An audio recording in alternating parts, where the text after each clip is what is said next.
आजच्या वेगवान युगात मोबाईल आणि इंटरनेट जीवनाचा अविभाज्य भाग बनले आहे।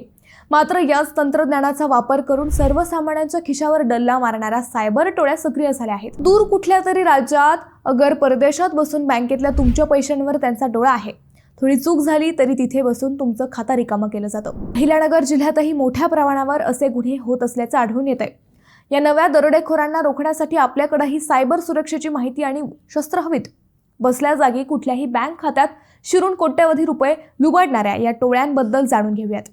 नमस्कार, मी अद्वैता आणि आपण पाहत आहात अहिल्यानगर लाईव्ह 24, नगरी राजकारणाचं परफेक्ट अनालिसिस। मधल्या काळात बँकेवर दरोडे पडतात, कधी कर्मचाऱ्यांना धाक दाखवून तर कधी रात्रीच तिजोऱ्या फोडून चोरटे कोट्यवधी रुपयांची लूट करीत। यात सामान्यांना फटका बसत नव्हता। पैसे गेले तरी बँकेचे असत, तुमच्या खात्यात असलेले पैसे तुम्हाला देणे हे बँकेची जबाबदारी असतेच। त्यामुळे बँक लुटली तरी खातेदारांना थेट फटका बसत नव्हता। आता मात्र सगळं ऑनलाईन झालंय। याचे अनेक फायदे झाले, तसेही तोटेही झालेत। मोठा तोटा म्हणजे दरोडेखोरांची जागा आता सायबर चोरांनी घेतली आहे। त्यांना ना बँकेत येऊन धोका पत्करून तिजोरी लुटण्याची गरज, ना रात्री लोकांची घरं फोडण्याची गरज। देशात परदेशात कुठेही बसून ते कुणाच्याही बँक खात्यावर डल्ला मारू शकतात। इथं फरक एवढाच की आता चोरी जाणारे पैसे बँकेचे नव्हे तर तुमच्या खात्यातील असतात। हा मोठा फरक आहे। त्यामुळे सायबर चोरांचा फटका बँकेसोबत खातेदारांनाही बसतोय।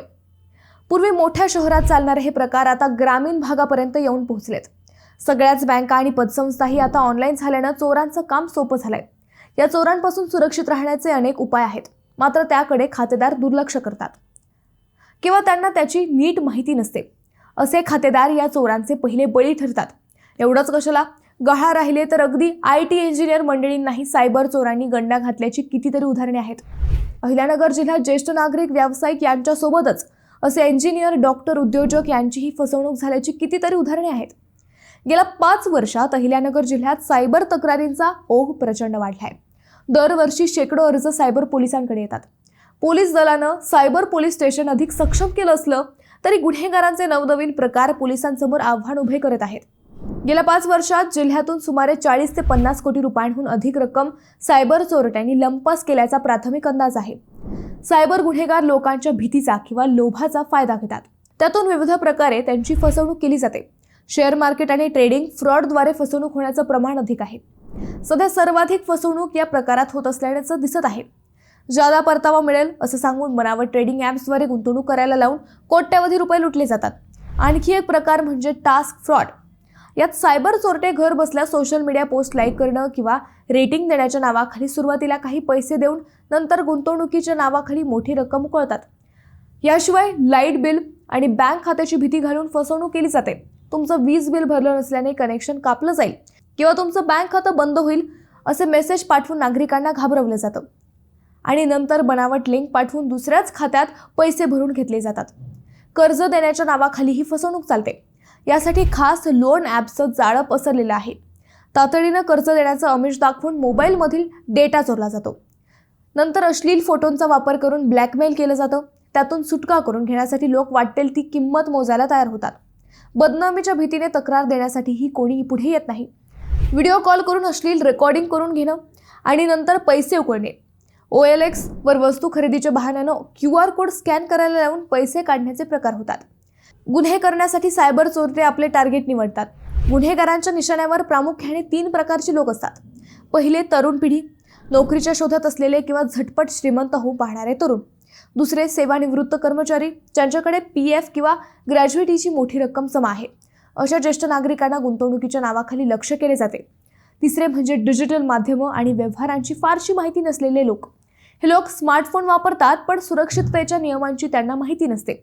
असे लोक अशा सायबर फसवणुकीला बळी पडतात। सायबर गुन्हे उघडकीस येण्याचं प्रमाण साधारण 15 ते 20% आहे। याचं मुख्य कारण म्हणजे हे गुन्हेगार झारखंडमधील जमतारा, राजस्थानमधील भरतपूर किंवा हरियाणातील नुह यासारख्या दुर्गम भागात असतात। काही तर थेट परदेशातून हे गुन्हे करतात। बनावट सिम कार्ड आणि इतरांच्या नावे असलेल्या बँक खात्यांचा वापर केल्यामुळे मूळ गुन्हेगारांपर्यंत पोहोचणं कठीण होतं। यातील सकारात्मक गोष्ट अशी की सायबर पोलिसांनी गेल्या काही वर्षात सतर्कता दाखवून कोट्यवधी रुपयांचा मुद्देमाल फ्रीज केला आहे। तो कायदेशीर पद्धतीद्वारे नागरिकांना परत मिळवून दिला आहे। आता अशा गुन्ह्यांपासून वाचवण्यासाठी आणि आपल्या बाबतीत काही घडलं तर काय करावं हे जाणून घेऊयात। कारण सायबर फसवणूक टाळण्यासाठी सावधगिरी हाच एकमेव प्रभावी उपाय आहे। नागरिकांनी अनोळखी व्यक्तीनं पाठवलेल्या कोणत्याही लिंकवर क्लिक करू नये, असा QR कोड स्कॅन करू नये. लक्षात ठेवा, पैसे मिळवण्यासाठी पिन टाकण्याची गरज नसते. केवळ पैसे देण्यासाठी आपला पिन टाकावा लागतो. इथंच अनेकांची गल्लत होते. आपल्या मोबाईलमध्ये नवीन ॲप्स डाउनलोड करताना सावधान राहिलं पाहिजे. अधिकृत प्ले स्टोअर व्यतिरिक्त इतर ठिकाणचे किंवा कोणत्याही सांगण्यावरून एनीडेस्क सारखं स्क्रीन शेअरिंग ॲप घेऊ नये. आपला OTP, CVV किंवा पिन कधीही कोणाशी शेअर करता कामा नये. बँका कधीही फोनवर ही माहिती मागत नाही. त्यामुळे अशी माहिती कोणी मागत असल्यास तो सायबर चोरटा समजावा. सोशल मीडियात अनोळखी व्यक्तीची फ्रेंड रिक्वेस्ट स्वीकारताना आणि त्यांच्याशी आर्थिक चर्चा करताना सावध राहिलं पाहिजे. एकूण काय तर सायबर गुन्हेगारी हा एक अदृश्य शत्रू आहे. पोलीस आपलं काम करत आहेत, परंतु नागरिकांनी स्वतःहून डिजिटल साक्षर होणं काळाची गरज आहे.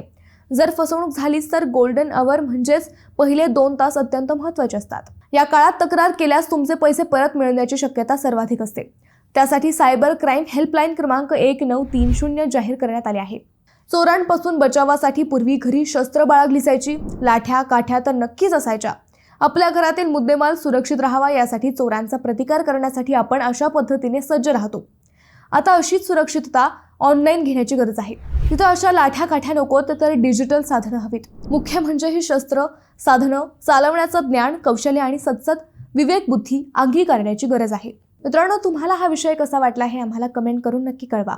शिवाय व्हिडिओ आवडला असेल तर चॅनलला सबस्क्राईब करून व्हिडिओला लाईक करायला विसरू नका. पुन्हा भेटू नव्या विषयावर. तोपर्यंत धन्यवाद.